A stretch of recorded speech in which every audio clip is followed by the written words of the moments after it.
Hello, good morning, good afternoon, good evening, everybody, wherever you might be.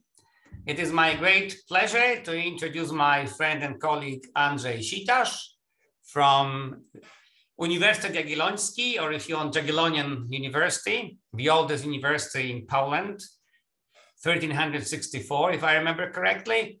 And he will tell us about spectral triples with non-product Dirac operators. ANDRZEJ, the floor is yours, the Zoom is yours. Take it away. So the Zoom is mine. Thank you very much, Piotr. Thank you all. Good morning, good evening, and good afternoon, everybody. So hope you can hear me okay.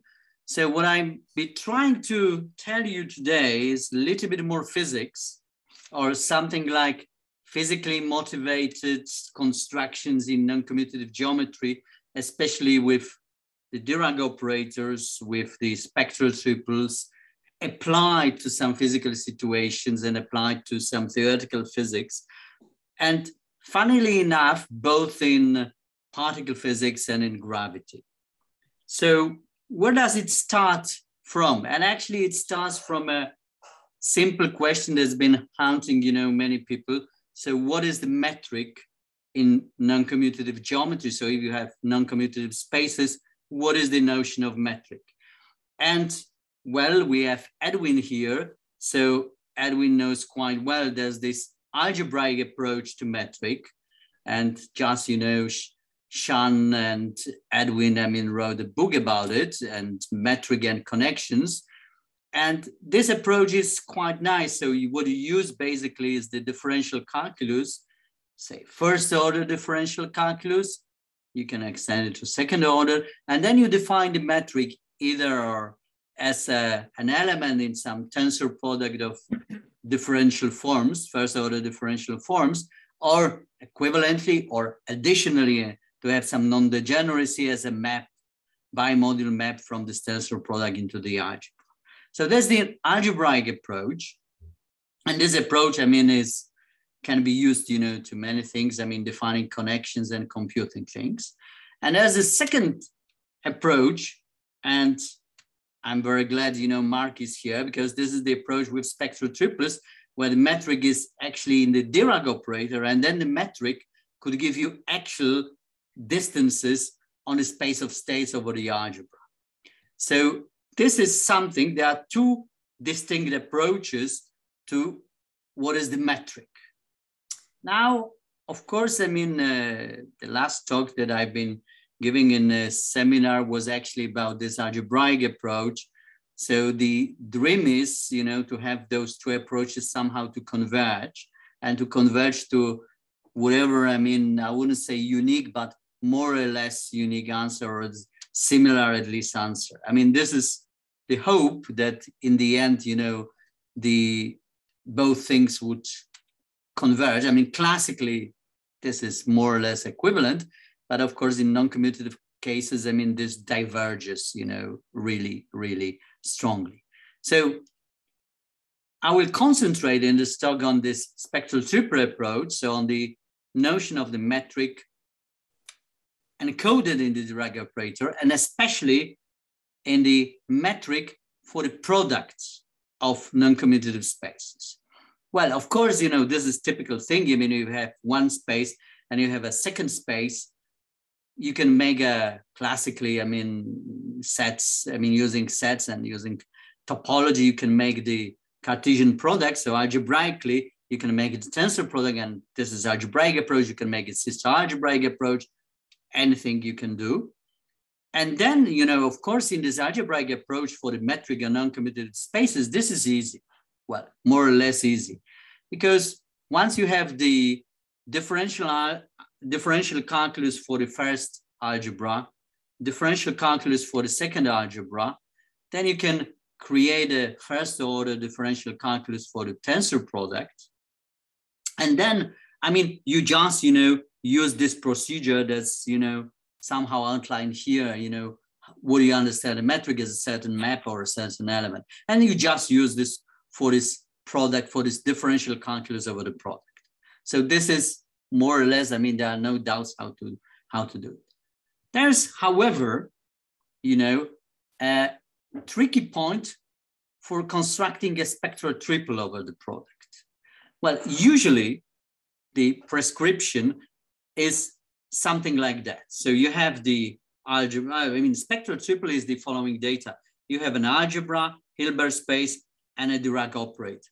Of course, you can have additional decorations like grading, so Z2 grading in case the spectral triple is even. You can have real structure, you can have more and more structure. But I mean, starting with this basic data, I mean, how you construct a spectral triple over the product of two non-commutative spaces? Well, the answer, there is an answer, and the typical answer, I mean, given most books, review papers in constructions, is the following. You take the tensor product of the algebra, of the two algebras. Well, you represent it on the tensor product of Hilbert spaces, and you take the following Dirac operator. Well, here I've chosen, you know, the first, I mean, this is a little bit easier to write like that for the first spectral triple, which is even, say the second is odd. So this is a little bit easier. I mean, there are some technicalities. And of course, I mean, I can refer, there's a paper by Ludwig some time ago, I mean, how to actually construct, you know, the spectral triples in all the possible cases. Actually, it's even a real spectral triples. So it's modulo 8. So for the dimensions, modulo 8. So you have 8 possibilities for the first spectral triple, 8 possibilities for the second spectral triple, real spectral triple, and then you can, you know, just choose what is the correct product, spectral triple for the product. But, you know, when you look at it, look at this construction, this is something which is very, very restricted. Namely, I mean, this looks like taking the metric, which is encoded in the Dirac operator. So classically, metric is encoded in the Dirac operator. So classically, this looks like taking the product metric. So the product metric is, well, you take the metric on the first manifold, you take the metric on the second manifold, and what do? I mean, you use the product metric. So just, you know, using this notation of, say, ds squared, so the infinitesimal element of the, on the product is just the sum of squares of the infinitesimal elements on the two manifolds that make this Cartesian product, I mean, classic. Now, of course, this is not what one expects, and this is not, these are not all metrics that one can, you know, construct when one goes, you know, to the manifolds, even like for the tori. And well, non-commutatively, there are two things and two examples, you know, that one needs to study. So first of all, how can one go a little bit beyond it?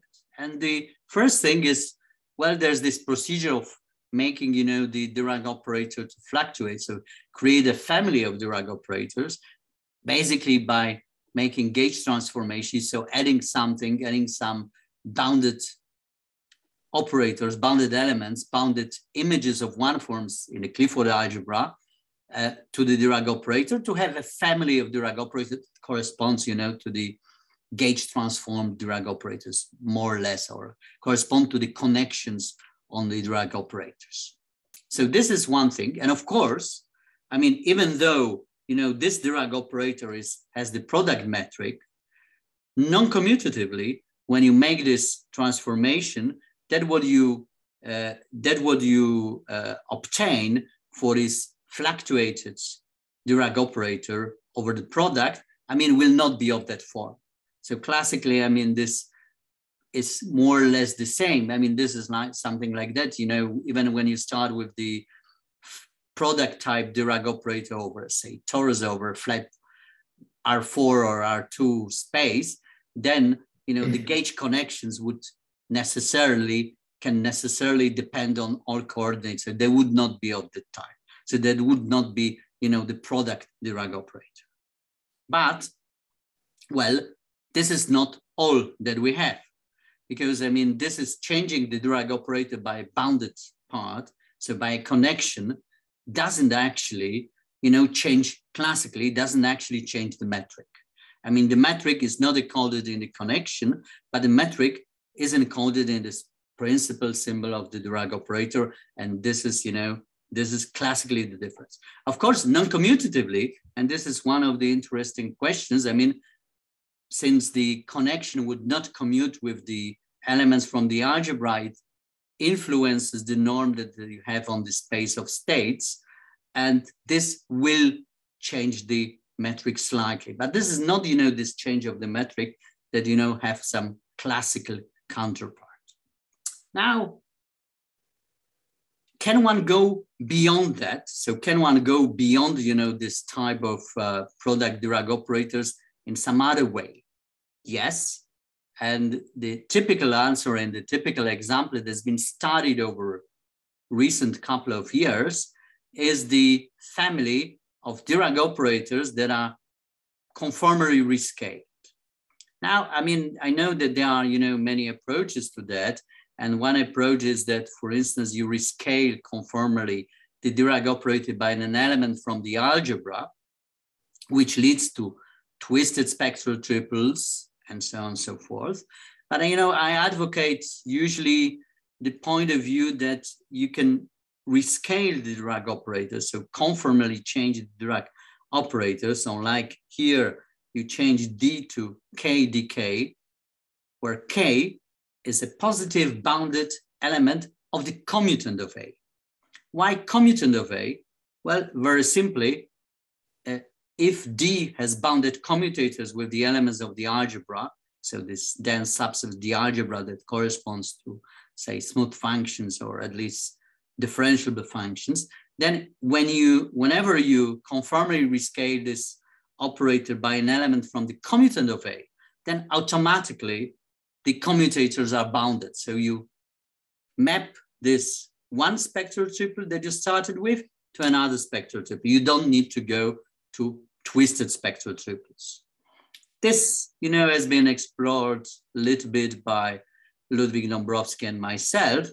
And well, what we did study, for example, was a very nice example which goes even a little bit beyond that. So beyond this sort of type of conformally rescaled Dirac operators. But of course, these are then non-product Dirac operators. These Dirac operators, I mean, if K is from the big algebra, which is the tensor product of two algebras, then of course, this cannot be of the product type. But one can go even beyond that. And well, I think, that was one of the first examples when you construct a spectral triple where it is not of a product type and it is not really of the type of conformally rescaled Dirac operator over the entire space. It is sort of partial conformal rescaling, and we call it an asymmetric non-commutative torus, because that was a genuine non-commutative example. And the example had the Dirac operator of this type. Well, here, sigma 1 are the polymatrices. I mean, we use the usual representation of the algebra function of the functions of a non-commutative torus on a Hilbert space, which is just, say L2 of the non-commutative torus tensor C2, and then the sigma matrices just act on the C2. Delta 1 and delta 2 are the usual derivations on the non-commutative torus that are lifted, the densely defined operators on this Hilbert space. And K, again, what we took an element from the commutant, bounded positive element from the commutant of the algebra of the non-commutative torus. Then, well, this gives really a genuine spectral triple. Well, what is the difference? I mean, how can you visualize it? I mean, this is, of course, visualization not of a non-commutative torus, but of the usual torus. And on the left-hand side, I mean, here you can see the usual torus. So with the usual metric, I mean, this metric is a little bit more difficult, to write it with the same radius, for one circle S1 and another circle S1. But nevertheless, I mean, it is like very, very similar, very close, to just, I mean, it is the product metric, but with, say, two different radii. But here on the right-hand side is the sort of visualization of what is this asymmetric non-commutative torus, well, commutative torus in this case. So you can see that then, it changes, as you change the coordinates and then the metric. I mean, this is the embedding in R3. So this is the nice ways to, to see it. But then, it gives you something completely different. So this is a family of Dirac operators, so family of spectral tuples that are not, that the Dirac operators are not of the product type, yet they share a lot of interesting, same properties with the other Dirac operators and the usual spectral tuple. So for example, I mean, there's been, one of the nice results with Ludwig Dąbrowski that we obtained, that the Gauss-Bonnet theorem, so when you compute the zeta function of this Dirac operator D, or its square, then at 0, then it vanishes. So basically this means that the Gauss-Bonnet theorem for this asymmetric non-commutative torus holds. There's more to it, so there's more structure to it. That's been explored later, in a joint work with Tomek Brzęziński about the structure, real structure of this operators of this type, of the conformally scaled Dirac operators, and even for this asymmetric type of Dirac operators of a non-commutative torus, which has been in joint work with Ludwig. So there are some examples that, those non-product Dirac operators do appear. They play some role, so they really, somehow can be considered, and they are possibly significant.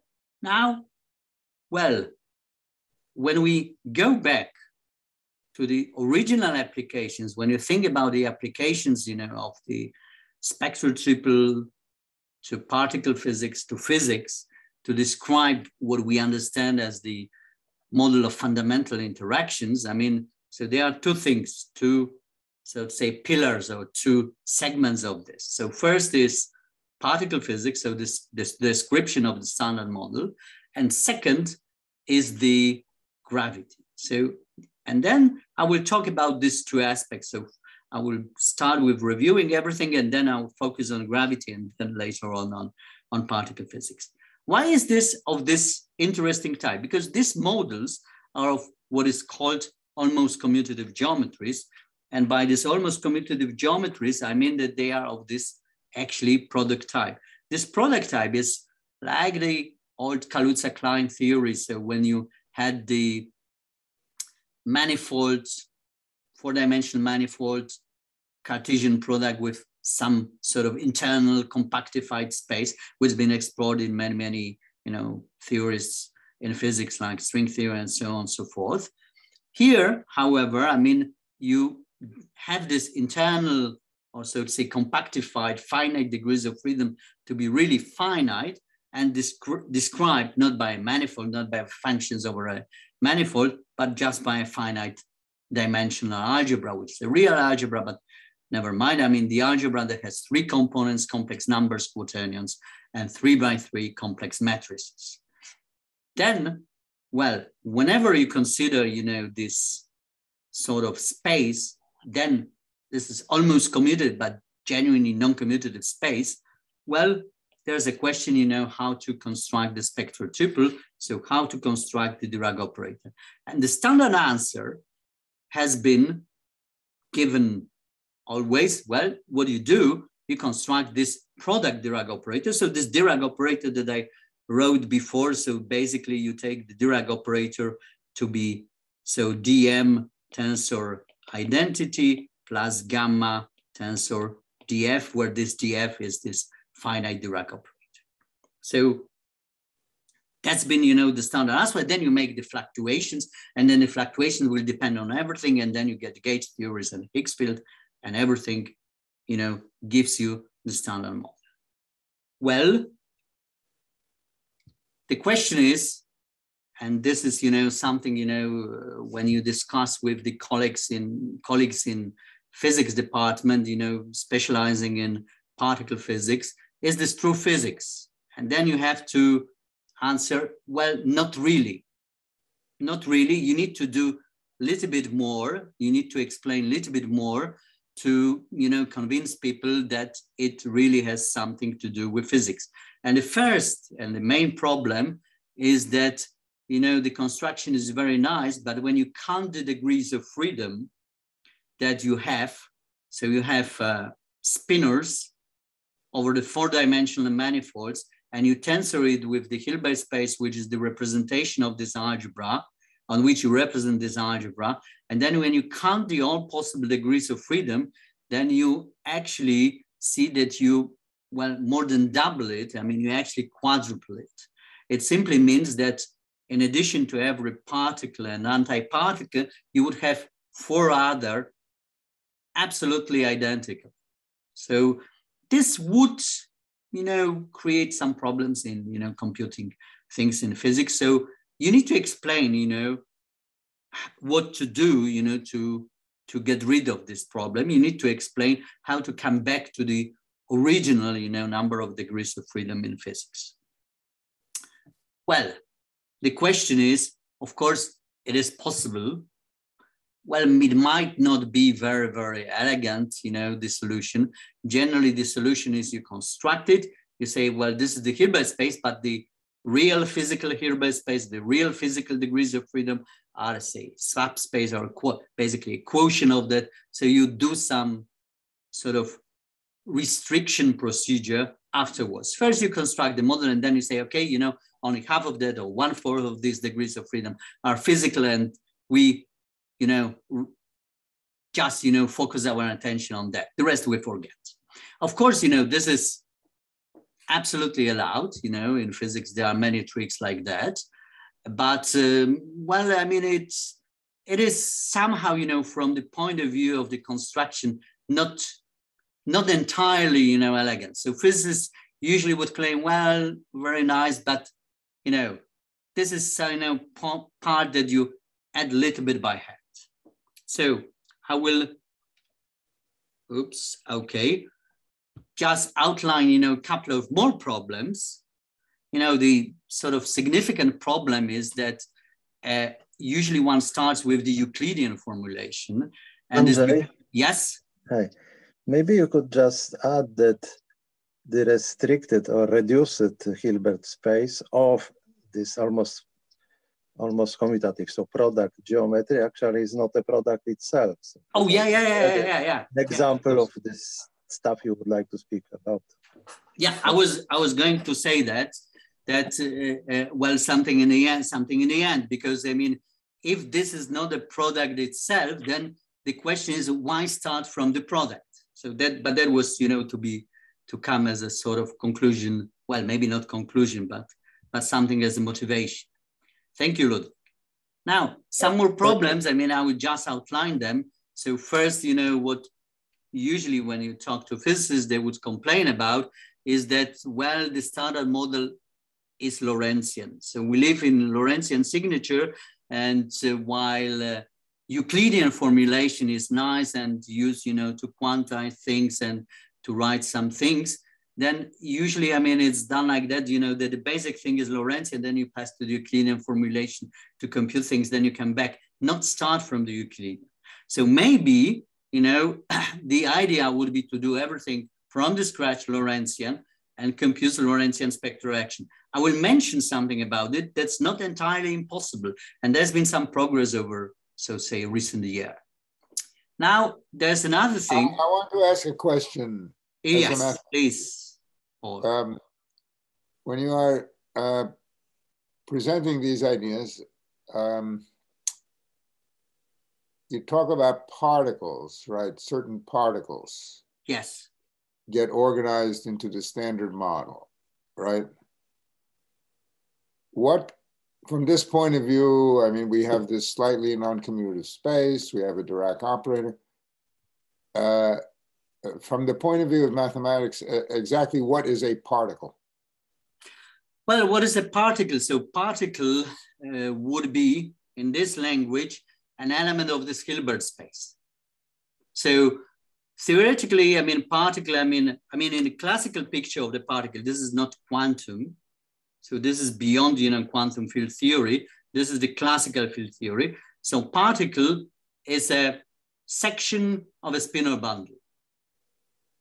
Particle is a section of the spinor bundle, and what property is it required to have?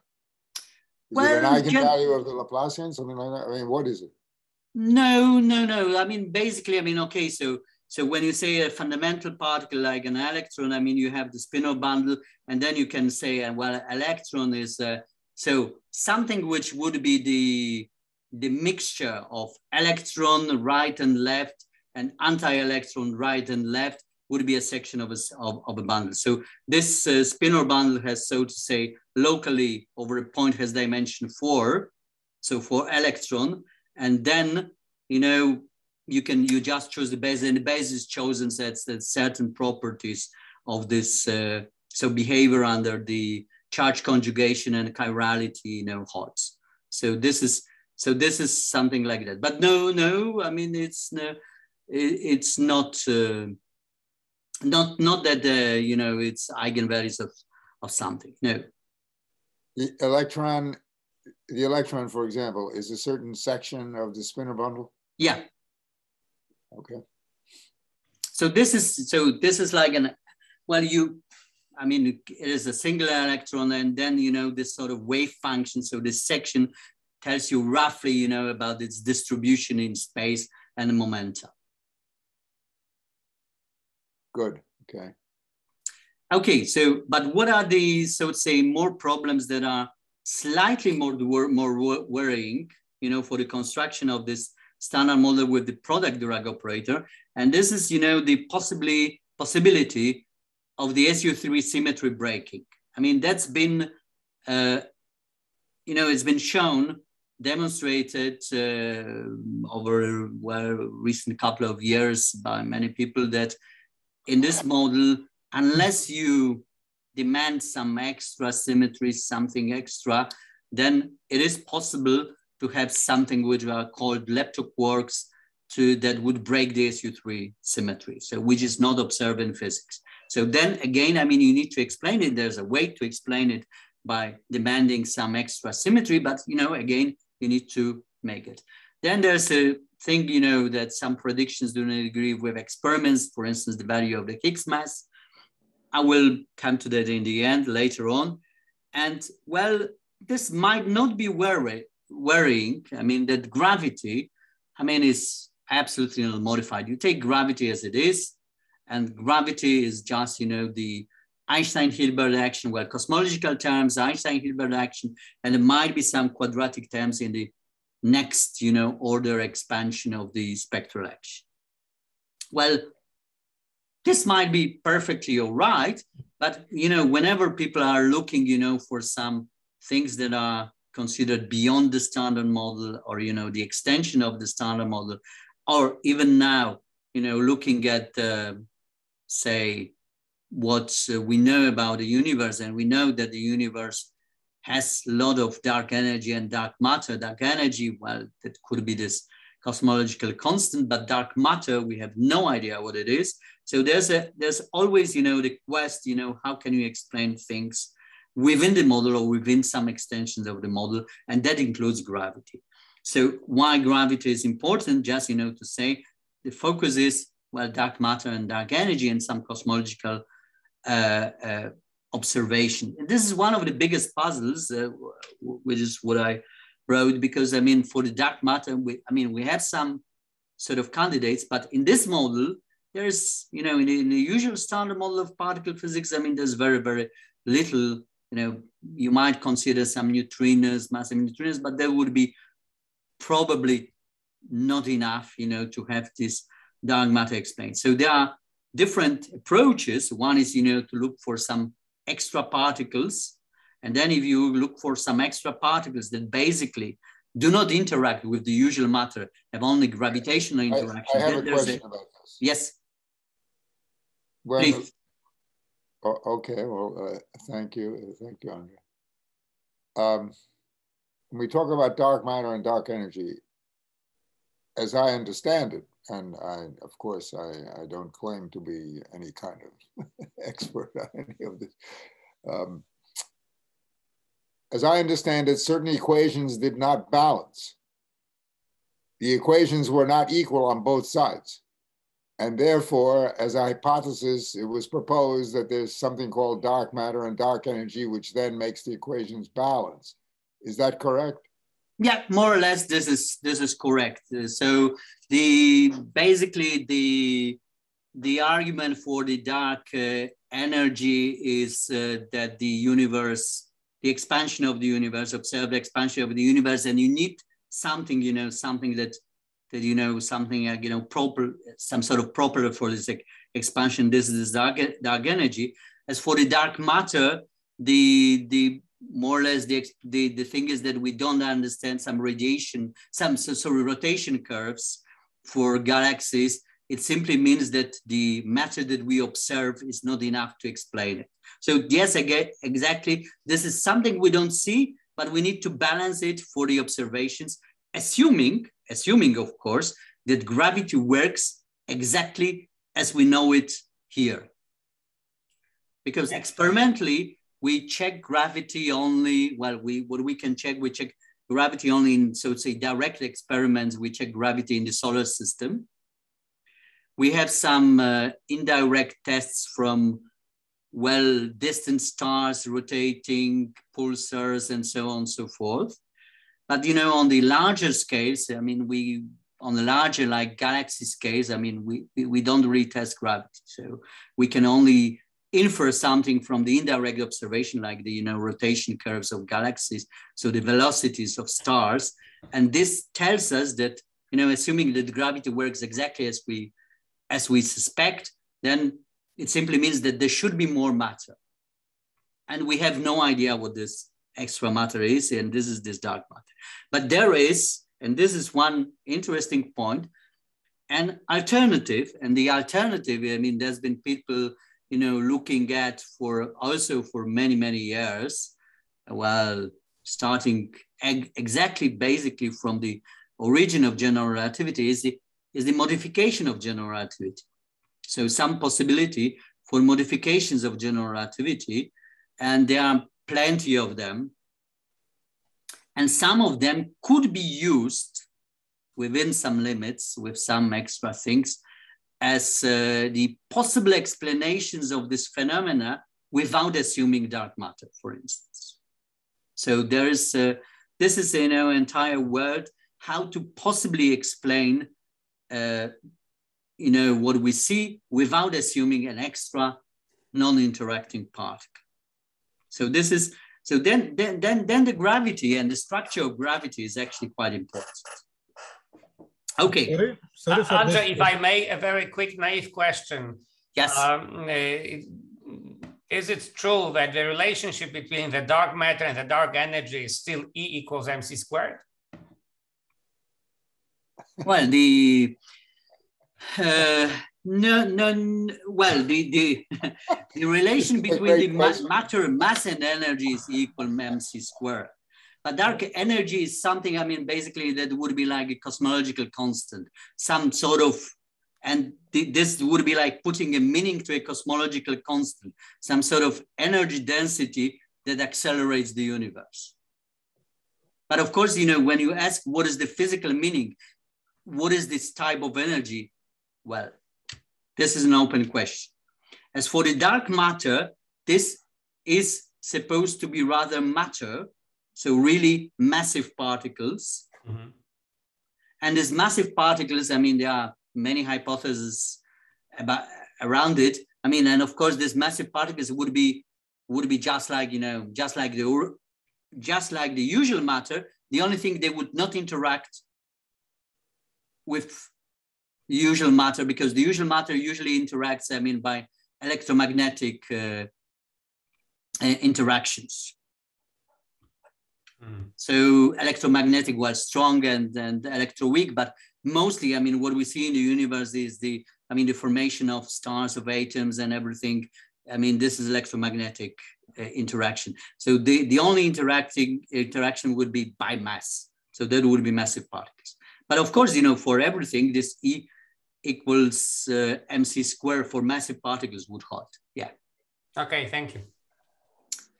Okay. So regarding this dark energy, so this is not exactly the expansion of the universe, but the acceleration of expansion. Yes, am I right? Yeah. Yeah. Okay. Okay, so the thing is that, well, the quest, you know, to the answers to all those, you know, questions and problems that I've listed continues. And I've tried, you know, this is part of the things that Arek Bochniak, you know, compiled the list of, you know, papers. And this is, you know, only a short list of people that contributed to it. I mean, about the Lorentzian formulation of spectral triples and the spectral triples, this fermion doubling problem, the exactly, you know, the classification of all these finite Dirac operators, leptoquarks, SU3 symmetry breaking. Then there's a question of explaining, you know, the Higgs mass with the sigma field. And then there's a question of applying twisted spectral triples to that. So there are, you know, moves, and there's a research in different directions, you know, for over the recent, well, basically 2 decades. So still, you know, not open. What I would suggest today, oops, I need to, okay. I would suggest, you know, 2 things. To look seriously about non-product Dirac operators for this almost commutative geometries. And, you know, the question is, okay, if we look at it, you know, seriously, what shall we get? And I will start, you know, this is, you know, the easiest thing was to start with the simplest almost commutative geometry, which is generally actually a commutative one. So the algebra is commutative one, but it is non-commutative in the sense that the differential calculus and the Dirac operator are the non-commutative one. And this is so-called Conlott model. Conlott model could be seen as a part of the standard model, sort of restricted to, well, simplified electromagnetic and electroweak interactions. When you restrict these electroweak interactions to the U1 gauge group, not SU2 gauge group, but U1. So technically speaking, what you consider 2-point space, and you consider the well, basically, you know, the Cartesian product of a 4-dimensional manifold with a 2-point space. So something is usually named the 2-sheeted universe. So it's like, you know, every point in the universe, I mean, split into 2 points. Well, but this one is commutative, yes? Well, the algebra is commutative, but since the differential algebra, I mean, has the feature that the 1 forms would not commute with the algebra. This is, you know, in this finite model here, the 1 forms will not commute with the algebra. So this is why it's called, well, also non-commutative, because I mean, you cannot have differential geometries, classical differential geometry over 2 points, but you can have non-commutative geometry, differential geometry over 2 points. You can create differential calculus and everything. So this is why it's also almost commutative in this sense that it's even more commutative, but it's not, I mean, it cannot be described within the realm of differential geometry. So this is so I mean, you can call it toy model, Conlott model from the late 80s, I guess, which was the first model that actually introduced the Higgs, sort of simplified Higgs and this Higgs potential, and showed that, well, it could be used to describe, you know, a very simple model of particle physics with a symmetry break.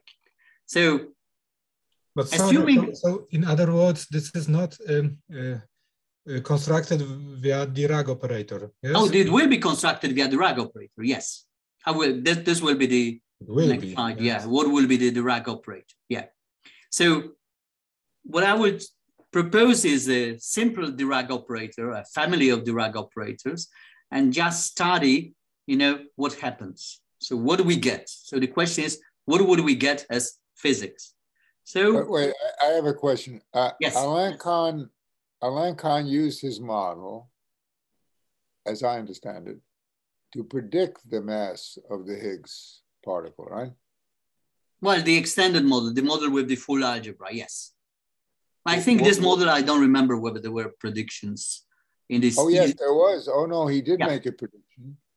But then when it was measured at CERN, right, it came out quite differently. Yes. Yes. Yes. Did anybody predict it correctly? Well, there was, prediction, correct prediction. I mean, there's been a paper by actually Thomas Schucker from Marseille years ago, who actually did a review of all the prediction of Higgs mass by different people from string theory, starting from string theory, supersymmetry and everything in the non-commutative geometry, ending in non-commutative geometry.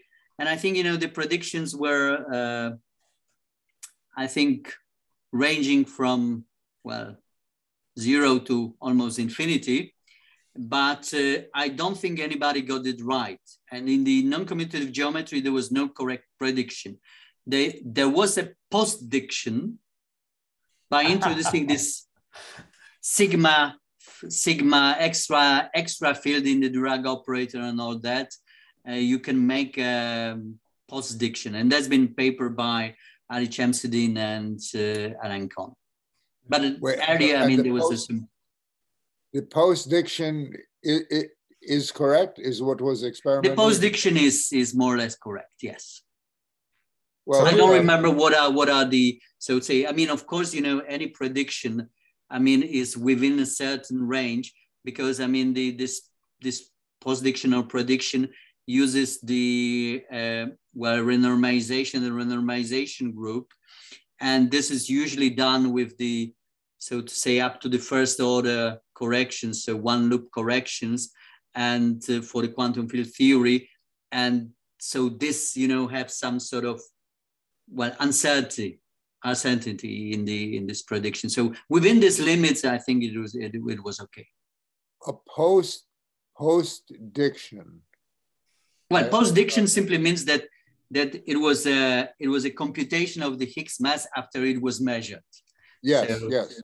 Prediction is, of course, of more value because it tells you what the mass should be. But I think, you know, none of the predictions by various models got it right. So, well, usually people were surprised that the mass is like it is.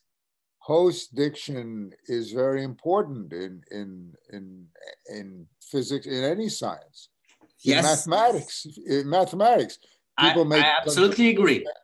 Then there are counterexamples. People modify the conjecture. I mean, absolutely. What you're calling post-diction is very important in any scientific subject. Absolutely. I'm not saying this is bad. I'm just saying that it was not a technically it was not a prediction. I understand, Andre. I'm just making the obvious remark. Yeah. If I may, that that post-diction. This is a good. Did you make up this word, post-diction? No, it's absolutely, I mean, it's used in physics. Yeah, but this is a very important and I think very legitimate part of any scientific subject. Absolutely, because this is, you know, I mean, if prediction is, well, not entirely correct, it simply means that you need to modify some assumptions or some techniques or something. And this is, you know, the feedback.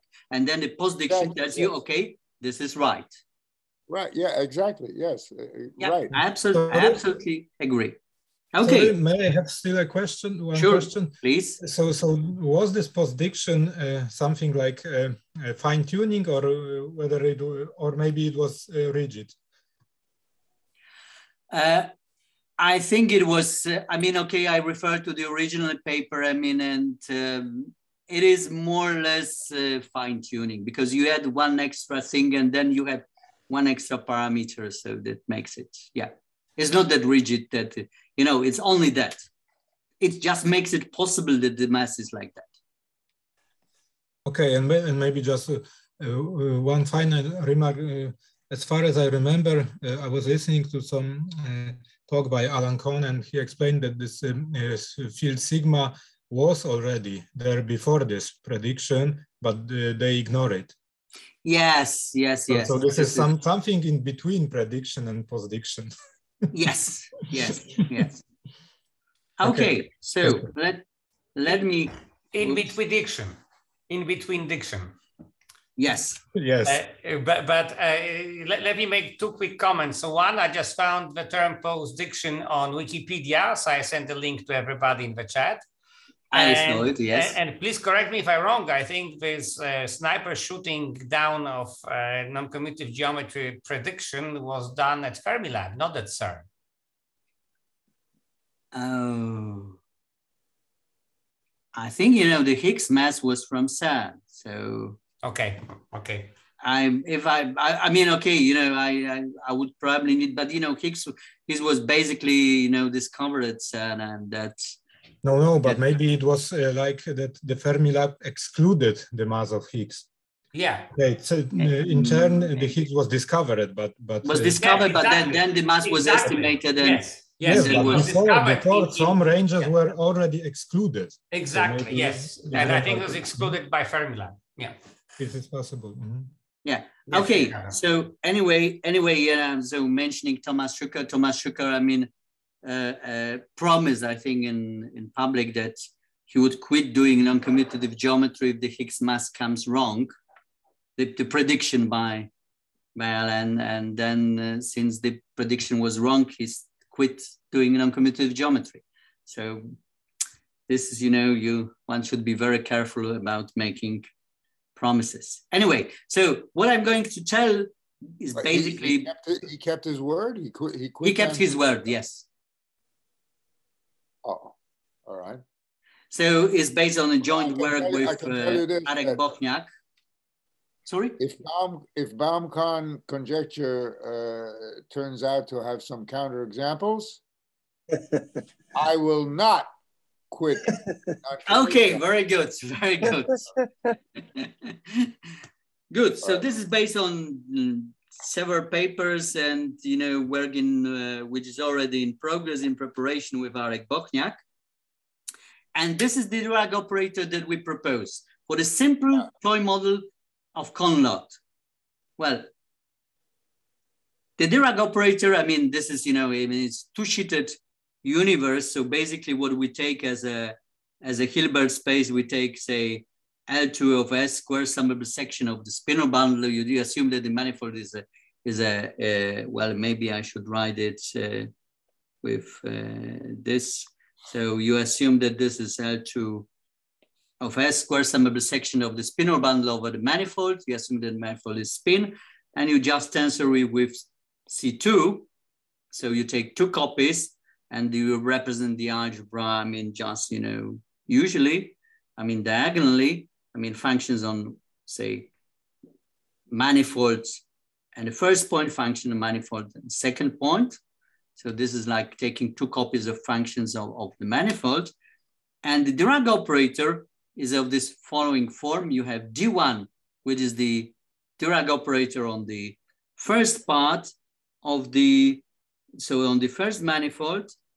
So this is the Dirac operator, usually Dirac operator on the second. So it's a copy of this manifold. Phi is a field, which is, I mean, we can take it constant, but I mean, it could be a function, complex valued functions. And gamma is, say, something like the chirality. I mean, we treated, you know, something like a little bit more flexible. So this gamma should be self-adjoint, but I mean, we can allow that it's, you know, it's anti-commutative with the Dirac operators, but its squares could be 1 or -1. I mean, this is, you know, flexible. I mean, doesn't really matter that much at this point. What is the difference with the product Dirac operator? The product Dirac operator would have D1 equals D2. So this would be, with D1 being D2, this would be the product Dirac operator that one usually takes in this almost commutative geometry. So whenever you take D1 not being D2, you're beyond, you know, the product type geometries. So then is the question, you know, what happens? So what happens is, and these are the problems, that was the task, you know, to do, was the compute the spectral action. So, I mean, you have a Dirac spectral stripper, you have a Dirac operator. I mean, you can show that this Dirac operator, I mean, is a nice type. So compact resolvent them, and if D1 and D2 are, so say, summable So they are trace class if you put it to the power, negative power, say -4. So we take 4-dimensional manifold. Then of course the same will be for this curly D. Everything is fine. So one can compute the spectral action, all the, so to say, terms of it, at least the first 2 or 3 leading terms of the spectral action, or at least try to. And then, you know, there's a good question. Well, can we see, is there some mechanism, say, assuming that this will describe physics, is there some mechanism that would lead to D1 being D2? So sort of diagonal, this product type Dirac operator. And there's another question. I mean, this is, I mean, I owe this to Marco De Cesare when I was talking to him and about this model. He mentioned, well, there's something, you know, in the modified theories of gravity, which is called biometric gravity. So gravity with 2 metrics. And this looks like that because, you know, this first Dirac operator can have 1 metric and this can have a second metric encoded. So this is like you having a manifold with 2 metrics. And the good question is, what happens if you compute the spectral action? And technically, it's a challenge. I mean, one can think that this would be an easy task, but it's actually a challenge. And, you know, the general answer, I mean, we still don't know. So even, you know, this simple, I mean, it's almost classical. I mean, you have an operator like that, and then you try to compute the spectral action, and then, you know, it's quite difficult. Okay, so what we did, we took something that is, so to say, physically relevant. So physically relevant geometries that describe the universe, because I mean, say we model this manifold as a universe and we construct it as a physical theory, mathematical model of the universe. So physically relevant geometries are of this, well, FLRW, which means Friedman, Lemaitre, Robertson, Walker, or some people say just Robertson, Walker type geometries. And the simplest of this type of geometries, you can make it a little bit more complicated, and are just, you know, of this type. So basically what you have here the standard spherically symmetric, so spherically for the 3-sphere or for the hyperbolic space or for the flat universe, spatial flat universe, you can use this for either of them. So totally symmetric metric for the spatial part, which is, however, rescaled. So if you imagine a 3-dimensional sphere that describes our 3-dimensional universe, so this will be like the radius of the universe, depending on time.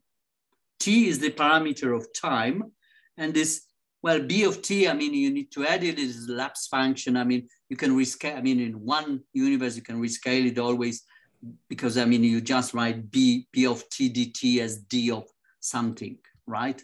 So this is possible. But I mean, here we just take it like that.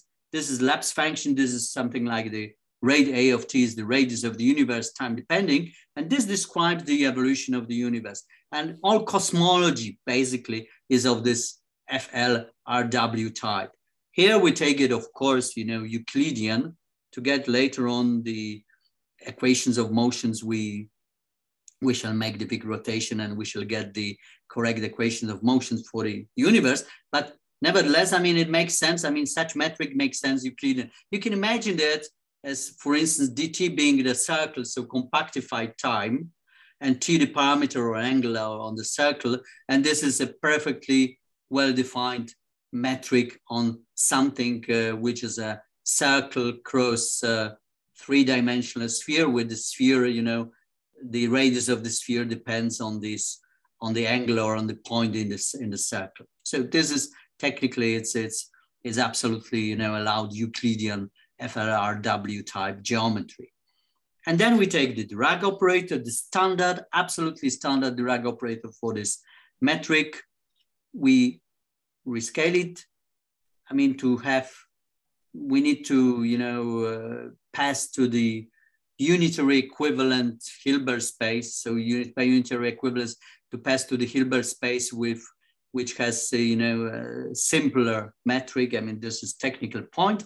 The only thing is we take both D1 and D2, two separate Dirac operators. So technically this would mean two separate laps and functions and the radii of the universe. So imagine you have something like two universes.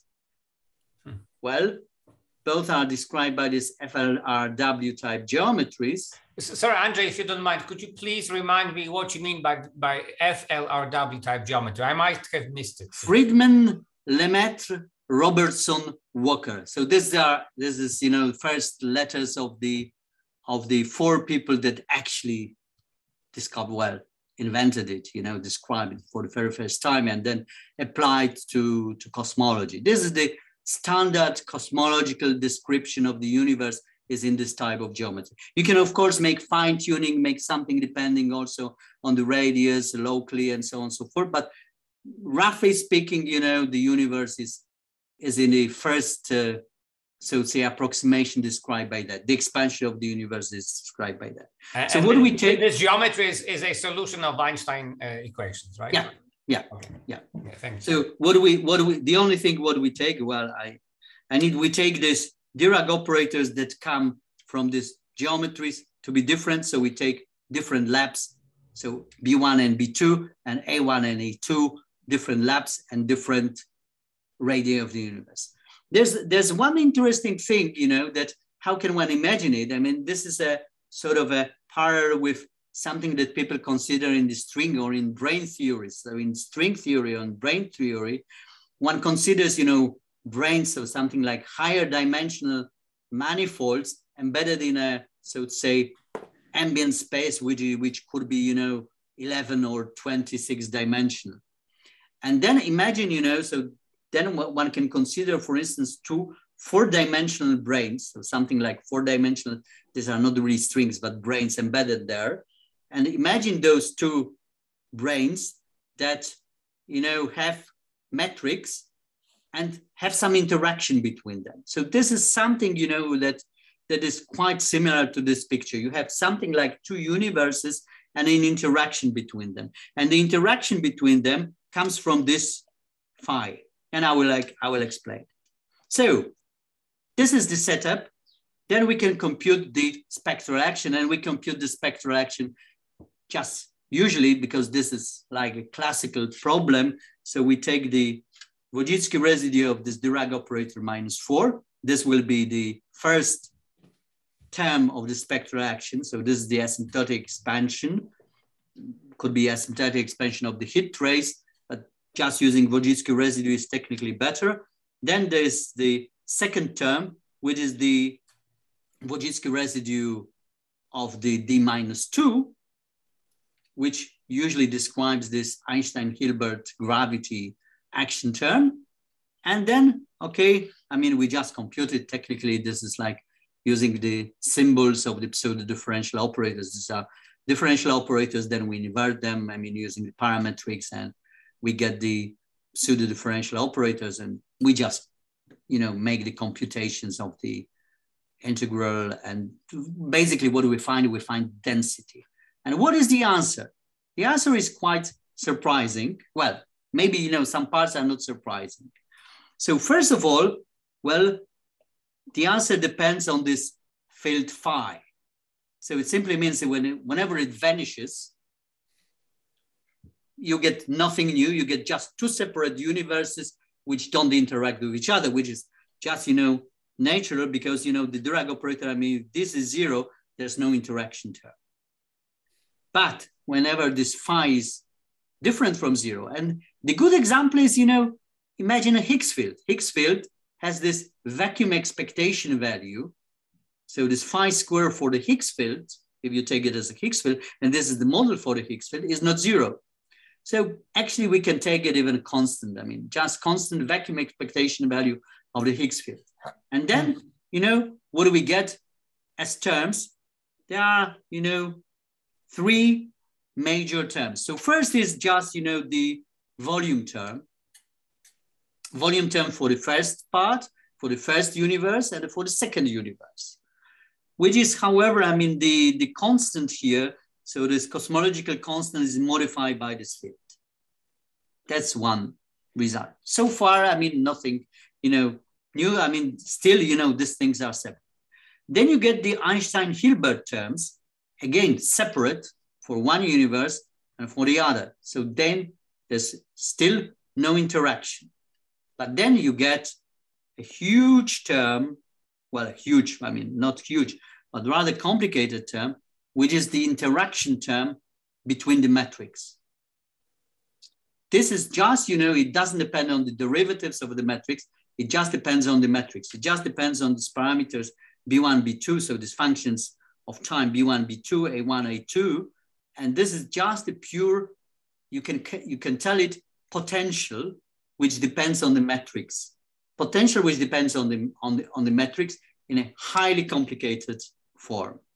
So this is something new that happens. So you can imagine this. I mean, again, sort of the picture that one can have in the background, in the back of your mind is there are two universes which basically, each is described separately by the terms that are Einstein-Hilbert terms. So they would lead to Einstein equations. But then there's an interaction between them. And this interaction is of the form of potential, which is highly complicated. Okay, so what can be said about this potential? Well, it has very, very nice properties. So first, I mean, this is for this, I mean, what you can see here is that, well, roughly speaking, when you exchange 1 and 2, it doesn't change. It is the same. So it's symmetric, but it actually, there's a little bit more. It depends only, well, not on the, so to say, first metric and the second metric in a complicated form, but it depends actually only on one matrix, which could be computed from this metric, which is if you take G1 just as a matrix, I mean, locally at a point, this is a matrix. So 4x4 symmetric matrix, which describes the metric. G2 is the same. So, they are both invertible. I mean, this is the non-degeneracy of the metric. So you can compute, and this is the matrix product, G2 minus 1, G1. And it actually depends only, well, the square root, you can forget. I mean, it depends only on a function of this one single matrix. And this symmetry property is just like that. So if you exchange 1 and 2, then the, so to say, density, which includes the volume form, stays the same. So again, one can write what is this V explicitly using, this, so to say, the eigenvalue of this matrix G2 inverse G1, which is just, this ratio, I mean, the ratio A1 to A2 and B1 to B2. And this actually, I mean, depends in a very, very nice form. It's a rational function. Well, we had a conjecture, and I tell you why this conjecture, that it actually will always be a rational function of this matrix, so of the symmetric polynomials of the traces of this matrix and higher traces, so traces of squares and third powers. So we had some conjecture that it will always be like that, and the conjecture was motivated by actually this biometric gravity. In biometric gravity, they assume that they assume quite a similar thing, but this is an assumption for the interaction between these two metrics that they have in biometric gravity, but they assume that this is of polynomial form, that the interactions of the polynomial form. Here we had the rational function, and we had a sort of conjecture that this will always be a rational function, but well, I will show you that, I mean, sort of more advanced result that this is wrong. The thing is that this is here a rational function of the symmetric polynomials in square root of this matrix. Well, it's quite complicated. Nonlinear potential, very, very complicated, and quite similar, in fact, to this biometric gravity models. I mean, this in sort of modification of general relativity has been proposed by Hassan Rosen and a little bit earlier maybe, and there's an entire business or entire group, well, entire research area of studying these biometric gravity models, which basically means that you have some sort of background metric and a dynamical metric. And then the gravitational interactions are actually using both, and there's an interplay between them. And this can explain some cosmological things. And I mean, one of the hopes is that it can explain, you know, the part of observation without going to dark matter, for instance. So this is, you know, why there's some similarity to these biometric gravity models, but you know, it's only similarity. I mean, we have a potential which is here rational functions, and later on it will be a little bit more complicated. It will involve logarithms, but still, I mean, it depends only on this one single matrix, which is V of G2 inverse G1. I mean, we have this, we cannot prove in generality. This will be, later I will show that this is some sort of a conjecture that we have, that it's always like that. Why? Because why it's a conjecture, why it's difficult, you know, to compute? Because generally, I mean, we can compute this action only for very, very specific models. So far we've computed it for this Robertson-Walker. We can compute it for a little bit, you know, more symmetric when you have the metric of the type, well, say some lapse function for 2 coordinates and the scale function for 2 other coordinates. But, you know, when you try to even compute it for the diagonal metric, but with 4 different functions, I mean, this is technically in analytical way, I mean, not possible. I mean, we don't know how to do it because that, I mean, technically it involves the integration of rational functions over a sphere, and this is an open problem. I mean, how to have a, so to say, formula for that. So now what we did, we looked at, I mean, the question is, so this is the technical answer. I mean, this is the answer. What is the interaction term between these 2 metrics?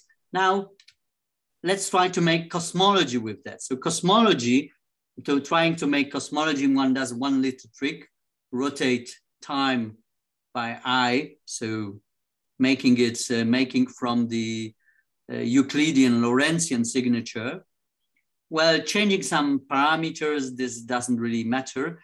And then, well, one can introduce the interactions with matter, radiation, well, or empty universe. We also consider empty universe and see what happens. What are the equations of motions? Well, the equations of motions for both scale and radial parameter, scale and lapse parameters are very, very complicated because they are then highly non-linear. I cannot be simplified easily, and we don't know any solutions.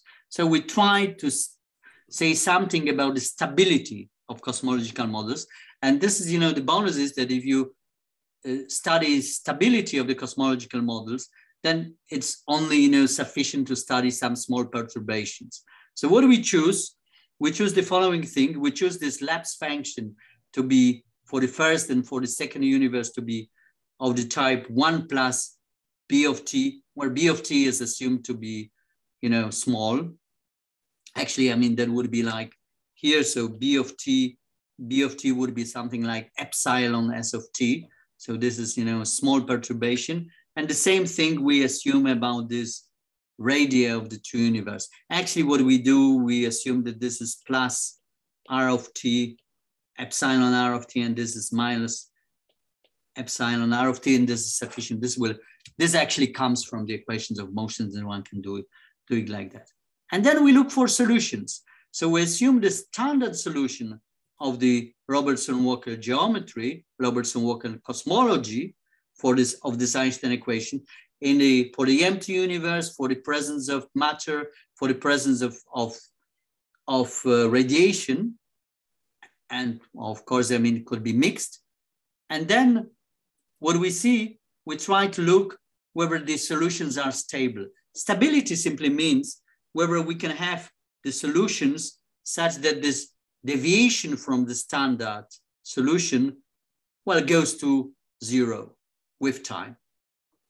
Well, first, this is the so-called de Sitter universe, the empty universe. The empty universe is the exponentially expanding universe. And then, well, it happens that this, even in this exponentially expanding universe, one can have a range. I mean, this is the range of parameters that are free. These parameters are the, so to say, constant that describes the interactions between these metrics, which depends on this expectation value of the Higgs field, or using this sort of interpretation, and of the cosmological constant. And for a certain range of these parameters, I mean, you can have the exponentially damped relation for this deviation from the expansion of the universe for the both parts, which simply means that there will be a physical mechanism that whenever you start from small differences in the metrics, there will be exponentially damped. So, for instance, today, I mean, this is for the empty universe, we'll not see anything. Well, in our paper, I mean, we studied, 3 cases: this radiation-dominated universe and a matter-dominated universe. One can go for some other models, I mean, with the mixed conditions. I mean, this is also technically possible. The interesting thing is that, of course, I mean, then one gets solutions which are not really exponentially damped, but damped in a polynomial way, which is still sufficient. So they are like, they describe in terms of Bessel functions. So they are like damped oscillations. So physically, it simply means that it's sort of feasible, it's realistic. The model is realistic in the sense that you can allow, the situation allows it to be stable. So small perturbations, of course, for a certain range of parameters, will be damped. So no matter what were the differences, say, earlier in the early age of the universe, then it will be damped. And today, possibly, we can see nothing. So these are the results. And then there's the last part, which is the work in progress. I mean, we try to, one of the typical thing of this biometric gravity is so-called no-ghost theorem. So there's, when you go to some sort of, aim to quantize the theory, I mean, you look for negative norm states and they're called ghosts.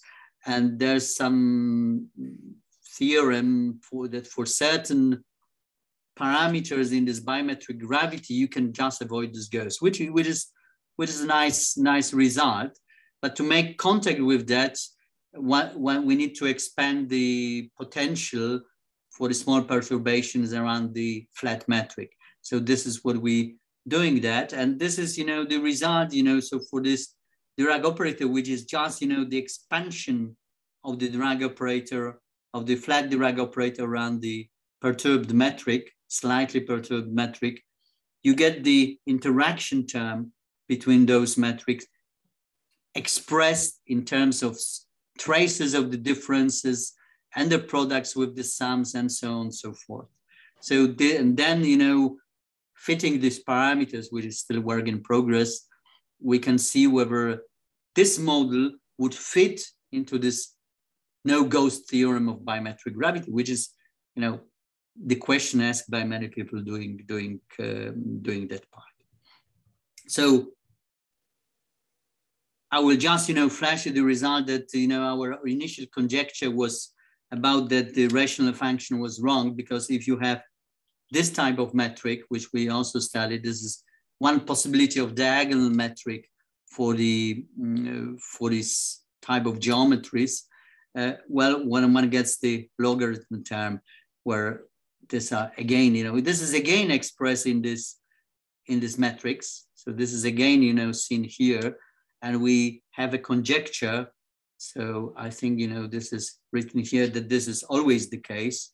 So no matter what the metric for the one and for the second universe is, then this potential coming from the spectral action will always be described in terms of a function of some, so to say, invariance of this metric, which is just G2 inverse G1. So similarly to this biometric gravity, but of course, I mean, this will not be a polynomial or will not be a rational function, will be much more complicated function, possibly including logarithms or higher order terms. So this is the conjecture, which is, at the moment we cannot prove it. Well, we might hope that it will be possible. So how am I doing with time, Piotr? I still have something like. Well, I understand that the time flow is non-linear, yes. But you have like 15 minutes left. So 15 minutes, this will be about the back to particle physics. So, well, that was the, the part that I described was, just, starting with the assumption, okay, let's take the Dirac operator, which is not product for this very simple model. So now, what actually we did in sort of parallel with, together also with Arek Bochniak and Paweł Zalewski, was just to look at the standard model itself, but so to say, starting with the physics. So I use the words reverse engineering. So something like, look at what the physicists in textbooks, absolutely, particle physics textbooks, write as the Lagrangian or the Dirac operator. The Lagrangian, you can recover the Dirac operator for the standard model from it. And then see, okay, this is a product type Dirac operator. Does it really describe a spectral tuple with the product type Dirac operator? What is it? So this is what we tried to do, trying to keep the information about the Lorentzian structure, physical things, and so on and so forth. And basically, well, there's always a price to pay. So we need to use the Lorentzian structure from the very beginning and use it consequently throughout the construction. And we need to use the Krein shift. So there would be a very fine thing that the spatial, so this sort of part of the spectral tuple that corresponds to the, so to say, single spinor, so Dirac operator over a manifold, would be a Lorentzian spectral tuple. The part that corresponds to the finite part, well, it's not really Lorentzian, but I mean, what we need to do, we need to use some sort of a Krein shifted Dirac operator to describe it. And this Krein shift, I mean, it's basically the translation by gamma zero. So using, I mean, there's an entire theory of Krein spaces, which are Hilbert spaces with certain operator. And in this case, I mean, this nicely describes the Lorentzian structure. So sorry, gamma zero is the product of all gamma matrices, or? Sorry? What is gamma zero? No, gamma zero is the zeroth gamma matrix. So gamma matrices here are gamma 0, gamma 1, gamma 2, and gamma 3. Okay. This is the standard notation for the Minkowski or for the Lorentzian notation. Okay, so I'll be cutting it a little bit short. So what do we take? We take the genuine Dirac operator, Lorentzian Dirac operator for the manifold, but we introduce a Krein shifted Dirac operator because the action for the spinors is written in terms of this Krein shift, which is just, this. It's not, the Dirac operator conjugated by gamma 0, but, this is an operator which is symmetric, and it simply is equivalent to think that this Klein-Selver joint, and Klein-Selver joint means, and this is can really make sense in terms not only being symmetric, but Klein-symmetric, but Klein-Selver joint. This simply means that when you take the conjugate, is just gamma conjugate. When you take the Hermitian conjugate, it's like conjugation by gamma 0. And then, you need to be very careful because, some of the relations between so like the chirality, the relation with gamma is the product of gamma matrices modulo I, the chirality relation, so the anti-commutation with gamma, and the relation with the reality structure, I mean, they change when you pass to this Krein shifted operator. So again, what is this finite spectral tuple of the standard model that we discover? So first thing, I mean, it's not real. It's neither real nor chiral. So there's no gamma. It's not even, and it's not real. Nevertheless, I mean, so there's no obvious reality operator that satisfies, that maps the algebra into its commute and so on and so forth, but it still satisfies certain conditions. It looks like a Riemannian spectral tuple. So there are two representations of an algebra, one left and one right. which commute with each other. And then, so this is like a bimodule structure. The Hilbert space has a bimodule structure. You can just use it, bimodule structure. And then, you know, the order 0 condition is like the one above, the commutation of this relation, so bimodal structure. But there's an order 1 condition which involves these 2 representations. And then, well, even though there's no explicit reality structure, bimodal structure somehow replaces this reality condition and this commutant condition. The first order condition is required. And what do we get? We get a very nice result. Well, taking again, the physical space of all the fermions to be Weil fermions over the manifold, which means with fixed chirality over manifold, tensor, you know, this Hilbert space. So this is 16-dimensional complex Hilbert space. What do we get with these 2 representations? That is, you know, I've written it from the left and from the right like that. So the algebra is lambda is a complex number, Q is a quaternion, and M is a 3x3 matrix. You write these 2 representations, you check that they commute, and then you look for the Dirac operators. And this comes quite nicely. Well, you have the Dirac operator written in a standard basis as this spatial part is this Jagielloński Dirac operator, flat, no metric here. So we use just, you know, the Minkowski space, or you can make it compactified Minkowski or compactified. So torus geometry, if you want, it's, you know, but I mean, this is local. So, I mean, it could be Minkowski. And then, you know, just, you know, cutting the story short, I mean, there would be only, well, family, but a very restricted family of Dirac operators, finite Dirac operators that satisfy certain conditions. So and I will just, you know, I need just, you know, to flash one thing about the spin C or the Hodge condition, which originated in the work by Ludwig Dąbrowski, Francesco D'Andrea. And then later, I mean, we looked at this Hodge type condition for this standard model. The thing is, and there's a spin condition. Spin condition simply means that the algebra generated by the commutators with the Dirac operator, its commutant will be the other algebra, the other representation of the algebra. So the Clifford algebra of PL of A will be, the commutant will be the right. Well, and the Hodge condition would be that the Clifford algebra of this would be the Clifford algebra of this. Well, the interesting thing is that, and this is, well, you can write it even as a theorem, that if you require this Dirac's full Dirac operator for the standard model, for the model that I presented, so this Hilbert space, this manifold, to satisfy the first order condition and the spin C condition, then basically, I mean, you're bound to have certain structure of this Dirac operator with 1 generation particles that would be non-degeneracy of masses. For the higher, well, sorry, this is Piotr is correcting, this is the main result. Of course, this is a typo, but can mail it to you. It is very nice, because then it simply means that you no longer require anything to get rid of this breaking of SU3 symmetry.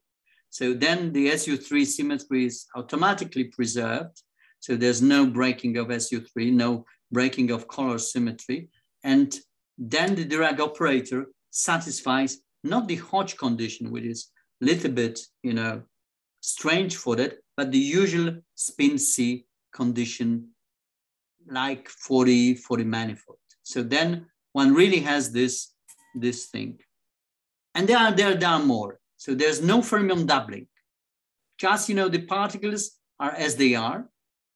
If you go, you know, to higher generations, to higher number of generations, like in physics, I mean, we have 3 generations of particles. Then, of course, I mean, you still get the same things, and you still get the Dirac operators, you know, to be described by some matrices. One of them you can diagonalize, the other would be unitary equivalent to a diagonal one.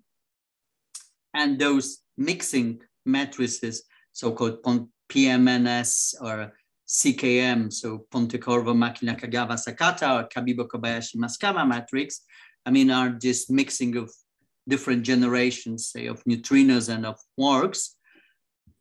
Well, also need to satisfy certain non-degeneracy conditions, you know, so that the spin-C condition holds. So this is really non-trivial, and the non-degeneracy conditions are actually the same as we discovered with Francesco and Ludwig, I mean, for the standard model. Well, so this is basically what I said. So I will, you know, go to another good thing. So I mentioned that this is not a real spectral triple. Well, if you go to Dirac operator over manifold just alone, you have this Dirac operator, there is a real structure. So you can just say what goes wrong, that this real structure, that this D operator, full D operator, does not, well, commute or anti-commute, does not behave properly with respect to this real structure. And the answer is quite interesting from the physical point of view. Well, if you take one generation of particles, the commutation of this J with the Dirac operator would mean that the masses of the fermions are real, which is, you know, masses are usually taken as real. But then for the 3 generations, that would mean that these mixing matrices would need to be real. But then this is physically measured. I mean, they have some phases, and these phases could be physically measured, and there are 2 parameters that, you know, actually describe sort of deviation of them from being real. And this is called Wolfenstein parameter and CP violating phase. They would have to vanish if this spectral triplet were to be real. And they don't vanish. And they don't vanish. And the interesting thing is that they are responsible for the CP violation. CP is the symmetry. While you have 3 basic discrete symmetries in the universe, or possibly, which is T symmetry, which is the time flip, changing T to minus T, so reversing time direction. P violation, which is just the mirror image, so taking the mirror image of something, and C violation, and C symmetry, so sorry, C symmetry, P symmetry, and T symmetry. And C symmetry is taking, in a particle physics, is taking particles to antiparticles. And each of these symmetries alone, so C symmetry and P symmetry, are broken. And the composition of CP, so CP means the composition of those 2 symmetries, is also broken. And this is also a physical measurable fact. And the interesting thing is that this is, one can see it as a shadow of this J symmetry, the reality violation in this non-doubled, non-product type spectral triple. So this is an interesting fact that whenever you look at, you know, at the structure, so forget, you know, about, you know, trying to make it real, because possibly, you know, physics tells you this is not real. And this is what makes it, you know, for the CP violation. Okay, and 2 more things to say.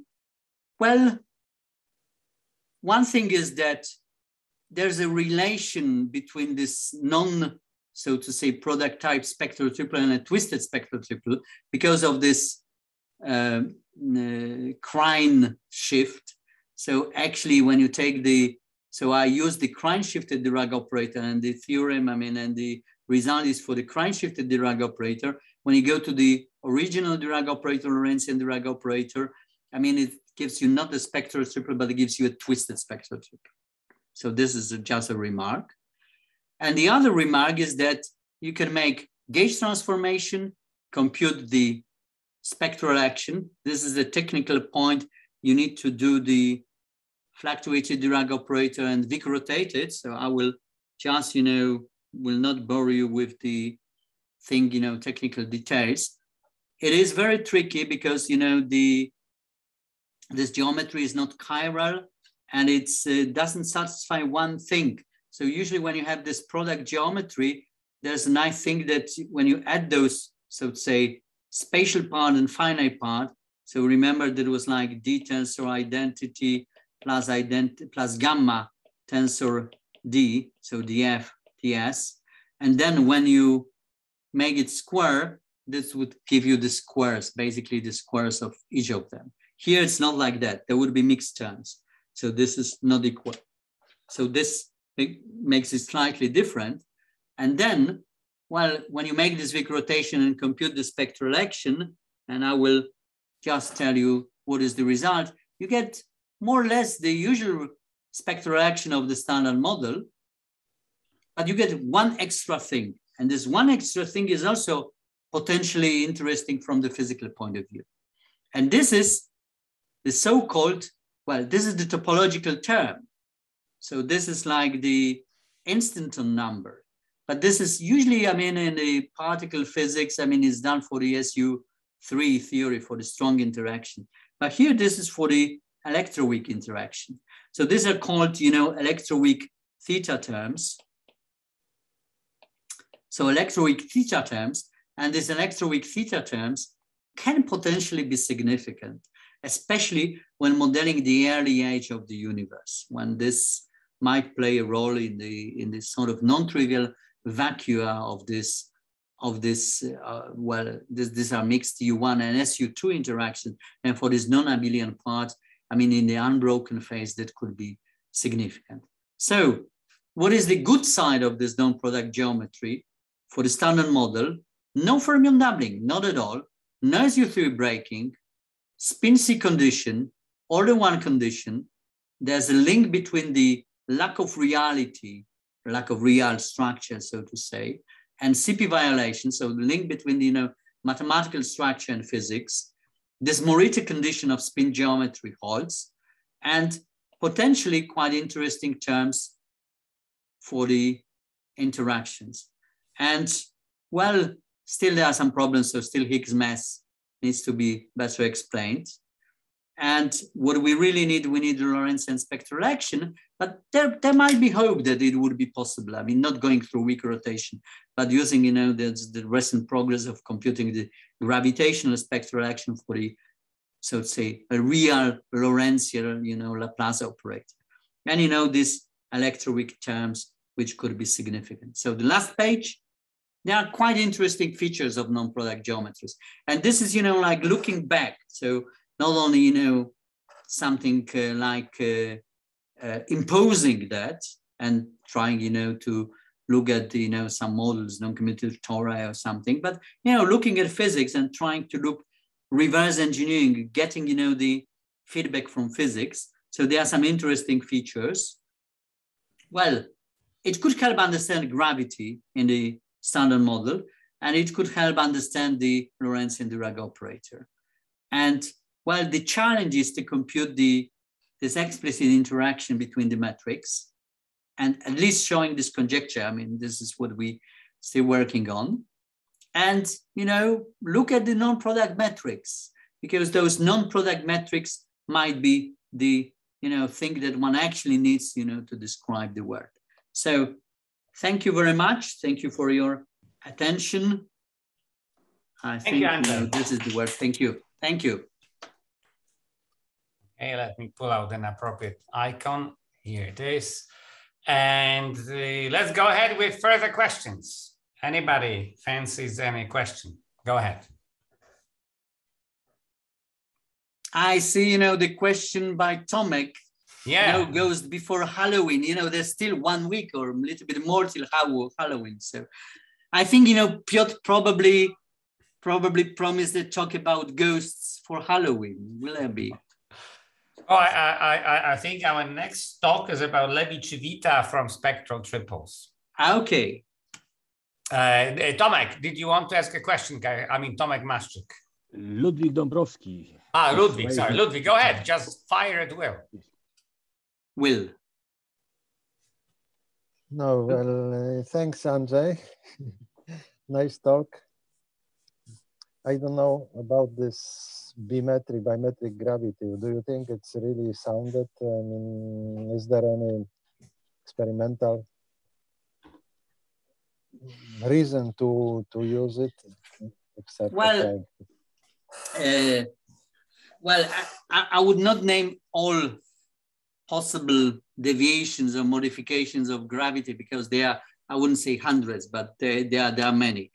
The general thing is, okay, so simple classification, how you modify gravity. You modify gravity by adding some terms. So like R square or something. Mm-hmm. You can modify gravity by adding torsion, but torsion is basically, well, okay, you can modify, say, Einstein-Cartan gravity with torsion. And then you can modify gravity by adding some extra fields. Extra fields could be scalar fields, vector fields, and tensor fields. So this is type of tensor modification of gravity. Why people consider it? Well, because, with scalar modifications, you can make it sort of equivalent to conformally rescaled geometries, so conformal rescaling. Vector gravities would go a little bit more the direction. So vector modifications go more to Lorentz violation, which is not good. And with these tensors, you can go around. You don't have this tensor. And what is the physical meaning of these two metrics? In this case, well, we have some idea, and we have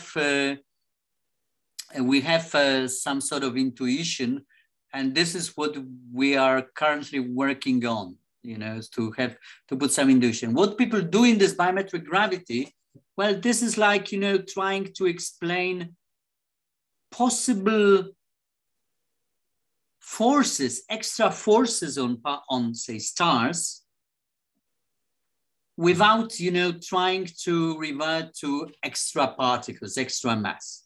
So what could it come from? Well, not extra mass, extra particles, say extra fermions or whatever, but extra field.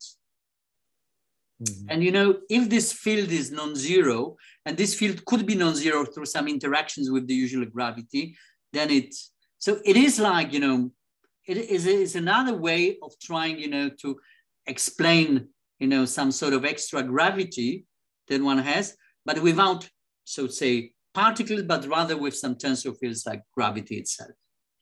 Whether it's realistic,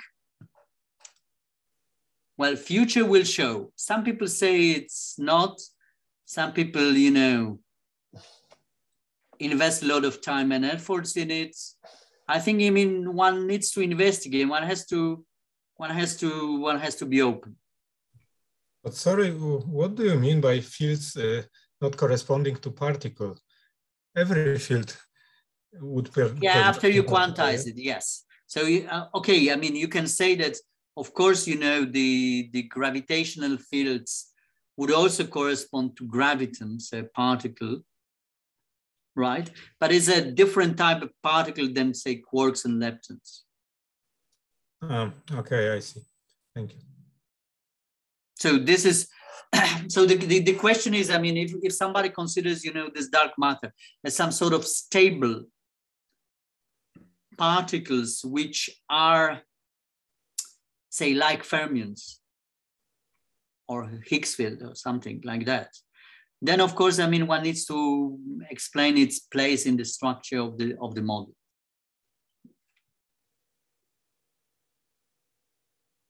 Anybody else? I also have one more question. Go ahead. But mathematical one. So is this K-homology class of this non-product Dirac operator the same as for the product Dirac operator?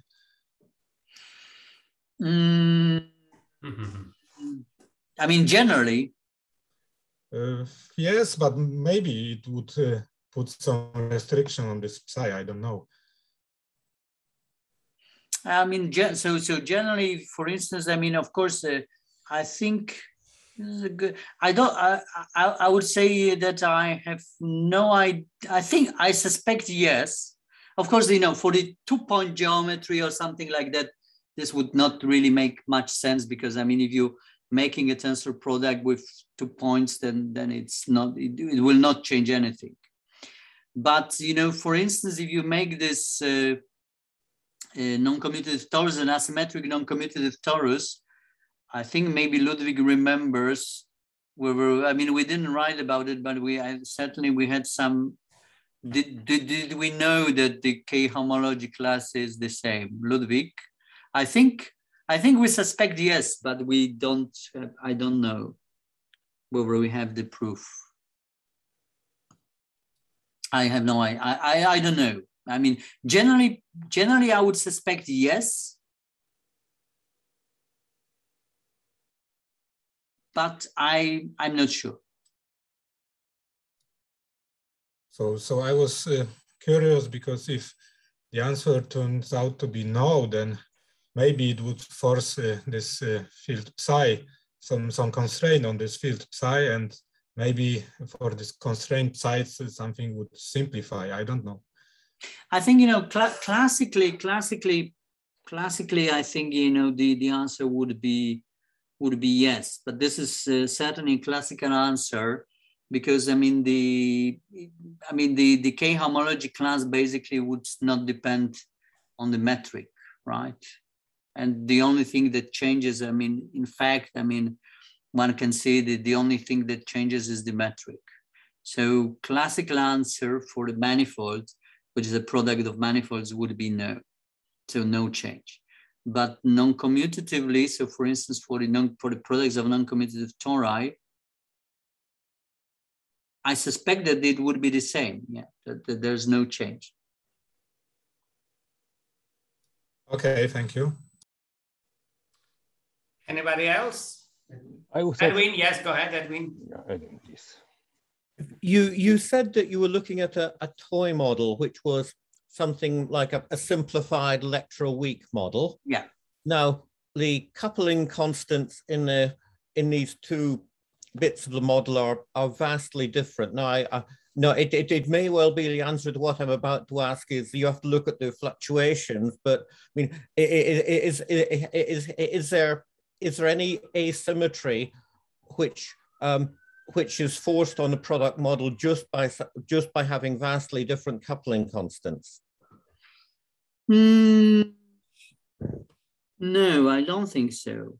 Yeah, I mean, the thing is, I mean, of course, I mean, we look at the toy model because, you know, there is something, you know, much simpler than looking at a full standard model and, you know, two different Dirac operators, you know, or something like, you know, the different Dirac operators. I mean, for the full standard model, you have a different algebra. But then even for that model, it was, I mean, computing the action was complicated. Why we looked at, you know, I mean, to see the interactions between the metrics, I mean, what we are interested was basically were the interactions between the two metrics. So this potential term between those two metrics. Then we don't need to look at any fluctuations of the Dirac operator. I think, you know, then the fluctuations of the Dirac operator would not play a role for a very simple reason that they don't appear. I mean, this appears in the second term of this spectral action. So in this sort of term which is proportional to lambda square, and this term doesn't include any of that. Okay. Thanks. Tomek? Is there a classification of spectral triples on 2-point space? Yeah, I mean, this on 2-point space. I mean, this is, yeah, you can make this classification. Yes. Is it interesting or is it completely trivial? Well, depends, you know, on 2-point space. Well, the thing is, you can have different algebra, different representations of the algebras, and then this makes a little bit, you know, more interesting. The interesting thing is that you can when you go to some deeper structures, so for instance, you can make this Z2 symmetry work, right? And use this flip to make some, and the representations of this flip on the Hilbert space to make these spectral triples which have some sort of modified real structure. And then it becomes a little bit more interesting. I mean, then it becomes, well, maybe not more interesting, but then it becomes a sort of an easy example of a spectral triple with twisted real structure. This is what we studied with Ludwig some time ago. So alone, I would say, not particularly interesting. I mean, the sort of Dirac operator is like the one I wrote. It would be like the easiest representation of the Hilbert space is just on C2, and the Dirac operators of diagonal 0, phi, star 0. My question was about how big is the moduli space of these spectral triples on 2-point space? Is discrete, finite? Does it have some continuous moduli? Moduli space meaning? Some parameters. Some parameters. So there's one parameter which is just a complex number. Mm-hmm. Then you can relate this complex number basically to a distance between those 2 points. Mm-hmm. So actually the modulus of this will be related to or 1 over that would be related to the distance between these 2 points, because having the Dirac operator, you can use this formula to measure the distance between the states, and of course the algebra is commutative, so the states are just 2 points, right? Okay, so can you do the same for models which are not tensor products of algebras? For instance, if you have a family, mm-hmm. a bundle of algebras isomorphic to C squared, can you have a model where this distance can change? Oh yeah, you can make a model when the distance changes from one point to another. Yeah. Yes, and then okay. So next question is, what happens when this distance tends to 0?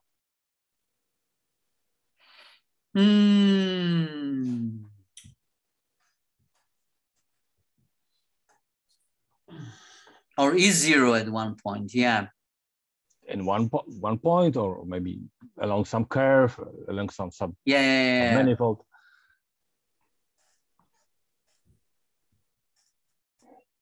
I don't know what happens. An interesting question, I mean, when it tends to 0, probably nothing. Already not non-compact, yes? Well, I mean, you can have it, 0, I mean, having it 1.0 even on a compact. I mean, the thing is, I mean, what would change? I mean, I don't know what would change. Yeah, interesting. Okay, thank you. And I don't know whether I recall correctly, but probably the answer is in the book of Walter van Zuylekamp about this classification. As far as I remember, there are many results in this book like this for finite spectral triple. I mean, the classifications for finite spectral triples, I mean, general finite spectral triples were done years ago. So I'm not sure, but probably one can find it in this book by Walter van Zuylekamp. Okay.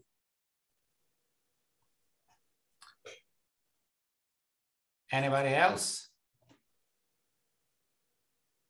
I don't see any raised hands. So now let me ask some very, very naive and silly questions very briefly.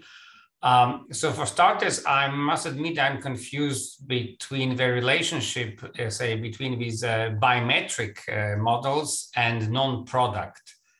I somehow missed it. So is this biometric stuff a result of having non-product? I just don't see. Just remind me how it appeared in one context. No, the thing is that, this non-product geometry leads basically to something like, well, 2 metrics. Mm-hmm. And then, there's when you compute the spectral action, so when you start with the action, then the action, I mean, has the sort of Einstein-Hilbert term, so the cosmological term and Einstein-Hilbert term for one metric, for the second metric, and then the interaction term. Mm-hmm. Then, it happens that in those theories that are called biometric gravity, the structure of the action that they assume is completely similar. It's identical. So the structure is cosmological terms for the first metric, cosmological term for the second metric, the Einstein-Hilbert for the first, Einstein-Hilbert for the second, and the interaction term. So to cut the long story short, the thing is that you have just two Dirac operators, and whether you take some metric or you twist, whether you take some product or you twist it to be non-product, you still have two metrics. So I have two Dirac operators, so I have two independent metrics. Exactly. So it's not related to being product or non-product. Well, the thing is that this sort of Dirac operator over this product space, the space is the product space is so say Cartesian product of a manifold with 2 points. This is not a product Dirac operator, because the product Dirac operator would be the diagonal one.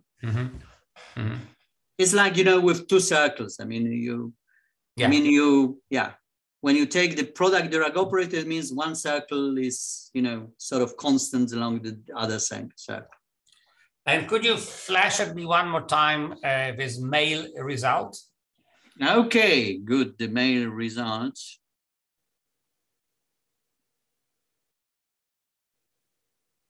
So that was, yes. Okay. With the above assumptions requiring DSM to satisfy the first order condition implies that it is of the following form. Yes. So this is, you know, that this first order condition in this non-doubled model really implies this form. And this form actually, you know, tells you that there's no SU3 breaking. And what are the above assumptions? Can you remind me, please? Well, the assumptions is that, this is, I skipped a little bit short, you know, that you require the Lorentz invariance.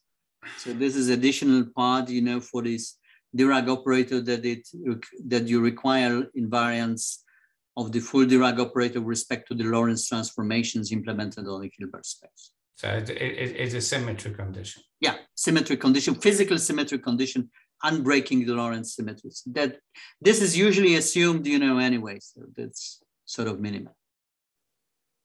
And I understand that this would be this non-product Dirac operator.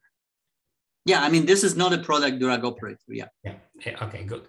Okay, and finally, on the sort of funny side, I know I shouldn't ask you this question, but I cannot resist the temptation. Does this interaction between these, because you told me that in his biometric models you really have like two parallel universes that interact with each other, right?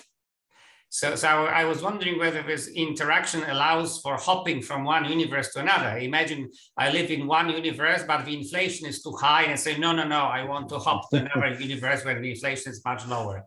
Does it allow you to do that? Well. I think, you know, the thing is that we live in both universes at the same time. At the same time, yes. Okay. Yeah. But I know it was a silly question, but I think this is a good answer.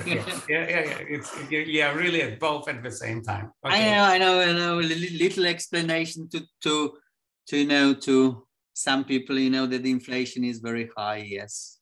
Yes. Well, it certainly is the case that some galaxies by interaction seem to have been separated from their dark matter. So maybe this can happen temporarily before they eventually recombine. Yeah, I mean, this is one of the things. I mean, just, you know, what Edwin said, you know, about this biometric gravity, that people say, well, it looks like, you know, that this dark matter is somehow, sometimes it's really separated from matter, which is a little bit strange. I mean, from looking at this thing. So this is why people suspect that this whatever origin of this dark matter is slightly different than the usual matter. So maybe this is something, so that the evolution of this dark matter and the evolution of matter, I mean, they interact, but they are not really the same. So that would be like, yeah, two metrics, two universes, whatever. But am I to understand that the dark matter, the dark energies is kind of a manifestation of the other universe in our universe, or is it completely? No. I mean, this would depend. I mean, so this is not really, I mean, this biometric gravity is slightly different. So here, I mean, this is one thing that we still, working on. Whether, with this vision of these two metrics, maybe this is something that I will show. No. Sorry for flashing it, but,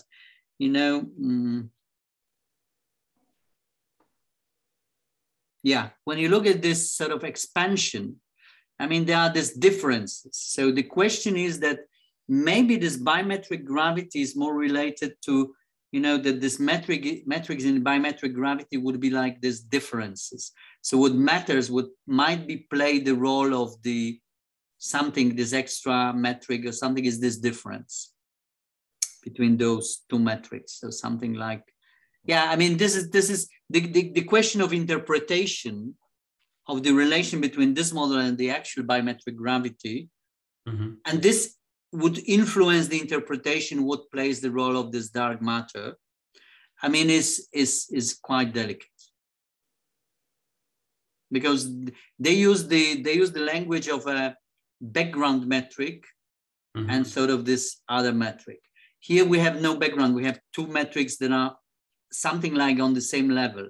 So the background would be like the average, and the deviation would be this sort of dynamical other thing.